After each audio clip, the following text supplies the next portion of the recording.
Any and poke के channel में आप सबका स्वागत है। चलिए आए सुनते हैं महाभारत की कहानी।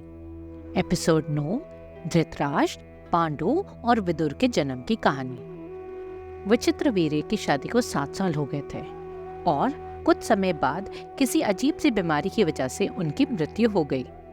दाह संस्कार के बाद सत्यवती ने कुरुवंश की वृद्धि के विचार से भीष्म से कुछ बातें करी। अब कुरुवंश की डोर तथा अपने पिता शांतनु की यश को केवल तुम ही आगे बढ़ा सकते हो। तुम विवेकी हो और धर्मात्मा हो, तुम्हें अपने कर्तव्य का ज्ञान है, इसलिए मैं तुम्हें एक दायित्व सौंपती हूँ। विचित्रवीर्य की तो कोई संतान नहीं है, इसलिए मैं चाहती हूँ कि तुम काशी की इन राजकुमारियों को पुत्रदान दो और अपने पिता के वंश की रक्षा करो। इस पर भीष्म बोले, ना तो मैं राजा बनूंगा, ना संतान उत्पन्न करूंगा, मैं अपना प्रण नहीं तोड़ूंगा। सत्यवती ने उत्तर दिया, तुमने मेरे कारण ये प्रतिज्ञा ली थी, किंतु हमने ये नहीं सोचा था कि ऐसी विपत्ति आ जाएगी। यदि तुम प्रतिज्ञा पर डटे रहे तो तुम्हारे पूर्वजों को मुक्ति कैसे मिलेगी? भीष्म सत्यवती की बात को ना मान पाए। सत्यवती भीष्म की बातें सुनकर निराश हो गई, तो इस पर भीष्म ने एक सुझाव दिया। प्रतिज्ञा भंग करने की अनुमति हमारे शास्त्र नहीं देते हैं, लेकिन क्षत्रियों की इन समस्याओं से निपटने का एक उपाय उपलब्ध है। किसी योग्य व्यक्ति से नियोग द्वारा विचित्रवीर्य की पत्नियों को पुत्रदान दिलवाया जा सकता है। सत्यवती ने भीष्म को बोला, आप मेरी कथा सुने, फिर जो आपको उचित लगता है वही करें। और सत्यवती ने भीष्म को बताया कि जब वह कुंवारी थी तब पराशर मुनि के आशीर्वाद से उसने एक पुत्र को जन्म दिया था। उस पुत्र का नाम कृष्णद्यापन है और वो मेरे गुरु व्यास हैं। कथा सुनाकर सत्यवती ने कहा, तुम्हारी अनुमति हो तो मेरे पुत्र महान तपस्वी हैं, उन्हें बुलाकर हम अपना कार्य सिद्ध करवा सकते हैं। सत्यवती के गुरु व्यास का नाम सुनते ही भीष्म ने हाथ जोड़कर कहा, महारानी, आपका सुझाव धर्म अनुसार है, मैं आपसे पूरी तरह सहमत हूँ, क्योंकि आप जैसे विवेकशील मनुष्य द्वारा सोच विचार कर किए गए कार्य से ही धर्म की वृद्धि होती है। भीष्म की सहमति मिलने के बाद सत्यवती ने द्व्यापन ऋषि को याद किया।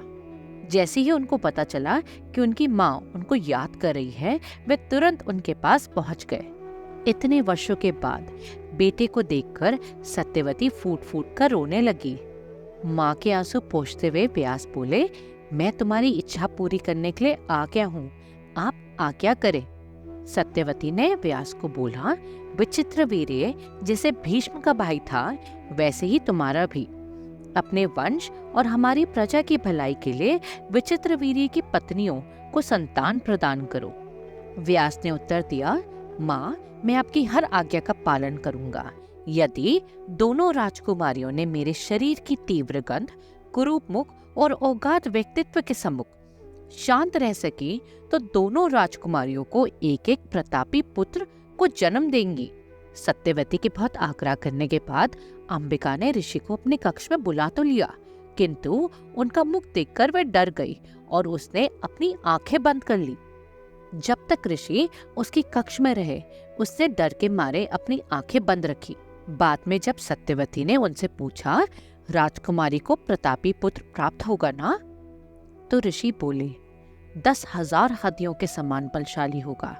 उचित समय पर वह भी 100 पुत्रों का पिता बनेगा, किंतु उसकी माँ ने अपनी दृष्टि बंद कर ली थी, इसलिए वह दृष्टिहीन होगा। यह सुनकर सत्यवती रोने लगी। अंधा व्यक्ति राजा कैसे बनेगा? अब उचित यही होगा कि तुम कुरुवंश को एक और राजा प्रदान करो। जैसे ऋषि ने बोला था, अंबिका ने अंधे पुत्र धृतराष्ट्र को जन्म दिया था और उसके बाद व्यास अंबालिका के पास गए और छोटी रानी ऋषि को देखते ही भय से पीली पड़ गई। व्यास बोले, डर से तुम पीली पड़ गई हो, तुम्हारे पुत्र का वर्ण भी पीला होगा तथा उसका नाम पांडु रखा जाएगा।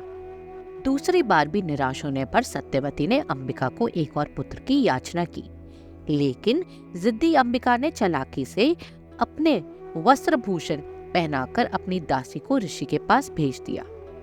दासी ने बड़े आदर एवं भक्ति के साथ ऋषि का सत्कार किया। ऋषि दासी से प्रसन्न होकर बोले, तुम अब दासी नहीं रहोगी तथा जिस पुत्र को तुम जन्म दोगी वह बुद्धिमान और विवेकी होगा। व्यास की कृपा से दासी को प्राप्त होने वाले पुत्र का नाम था विदुर, कुरुवंश की वृद्धि करने वाले धृतराष्ट्र और पांडु के भाई। तो यह थी धृतराष्ट्र, पांडु और विदुर की जन्म की कहानी। आगे और कहानियां सुनने के लिए सुनते रहिए एनी एंड पोकी को। और अगर आपको मेरा चैनल पसंद आ रहा है तो चैनल को लाइक और सब्सक्राइब करना ना भूले। धन्यवाद।